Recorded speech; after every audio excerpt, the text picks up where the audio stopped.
अजित पवारांबाबत वादग्रस्त विधान करणं किशोर मासाळ यांना भोवलेलं आहे. मासाळ यांची पक्षातून हकालपट्टी करण्यात आलेली आहे. किशोर मासाळ यांचं वक्तव्य चुकीचं असल्याचं सुनील तटकरे यांनी म्हटलंय. त्यांच्या वक्तव्याची दखल पक्षानं घेतल्याचंही तटकरे म्हणालेले आहेत. दरम्यान ती क्लिप माझी नाही असं म्हणत किशोर मासाळ यांनी आरोप फेटाळलेले आहेत. तर आपल्याला अडकवण्यात येते असा बचावात्मक दावाही मासाळांनी केलेला आहे. अजितदादांसंदर्भात आक्षेपार्ह विधान केल्याची मासाळ यांची ऑडिओ क्लिप व्हायरल झाली होती. दरम्यान यानंतर मासाळांची हकालपट्टी करण्यात आलेली आहे. हॅलो हॅलो, बोला ना. काय काम नाही माझं, असंच केलंय. बोल. काय म्हणता? काय म्हणायचंच नाही मला, बोल. अयो आज काय काम नाही असंच केलं आणि बोल म्हणजे तुम्ही आज येणार होते ना मुंबईला? ती माझं मी बघेल ना. आहे का आता? मग बोल. पत्र द्यायचं होतं ना तटकरे साहेबांना. अजित पवारला दिलं तरी मला काय फरक पडायचाय? वर जावं लागेल त्यासाठी मला. गेले तरी मला फरक पडायचा नाही पडणार. नाही पडणार. 16 तारखेला जायचं आहे ना, माहिती आहे लक्षात? नाही यायचं काय माझं संबंधित.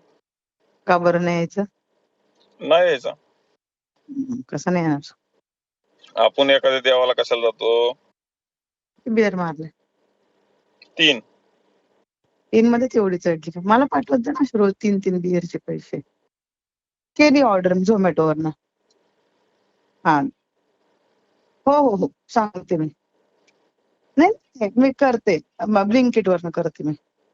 हा हा हा हा हॅलो. बिझी आहात का तुम्ही? नाही हो, ते रुपाली ताईंना त्रास होतोय. आम्ही ताईंना आम्ही एकच इथं आहे ना. मिली पाहिजे रुपाली ताई. अरे गप रे बाबा, कशाला दुसऱ्यांना मारतो? मग ठीक आहे, मला वाटलं मेली पाहिजे तर मी म्हणतो मेली पाहिजे. हा, अजित पवार मेला त्याचा मला फरक पडला नाही, त्यात रुपाली मेली तर मला काय लय फरक पडायचा आहे? तुला मी मेले तरी कुठे काय फरक पडायचंय? हा, तू मेली तरी मला नाही फरक पडायचा. पुढं हा संपलं. मग काय कशाला लोड घेतो तू? जाऊ दे आपलं काय.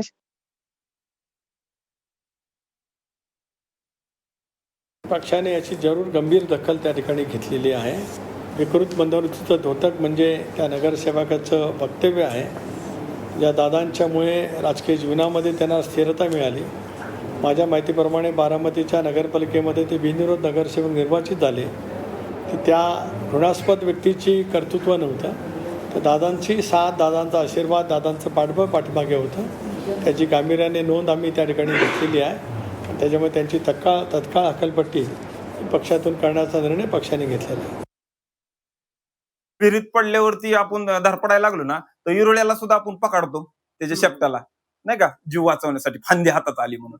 अशा प्रकारे सगळी रिंग करून मला ट्रॅप करून फसवलेलं आहे. ती क्लिप कुठून आली आणि ती क्लिप माझीच आहे का, आणि ती क्लिप कुणी वाजवाय दिली आणि का माझ्यावरती त्याचा आरोप लावला गेला याचा शोध होईपर्यंत ती क्लिप माझी नाही आणि मी त्याचा इन्कारच करतोय. 1 सेकंदाच्या क्लिपवर कसं समजणार? तुम्ही कसं ठरवलं मीच आहे तो म्हणून?